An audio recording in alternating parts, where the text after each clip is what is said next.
চীনের চেংদু শহরে অনুষ্ঠিত হয়েছে সাউথ এশিয়া ও South East Asia business development cooperation conference.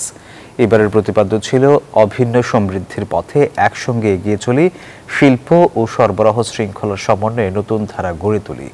সম্মেলনটির আয়োজন করে চীন আন্তর্জাতিক বাণিজ্য প্রচার কাউন্সিল সিচুয়ান প্রদেশ। সহযোগিতায় ছিল circuit chamber of commerce, ASEAN city centre সহ একাধিক আঞ্চলিক সংগঠন।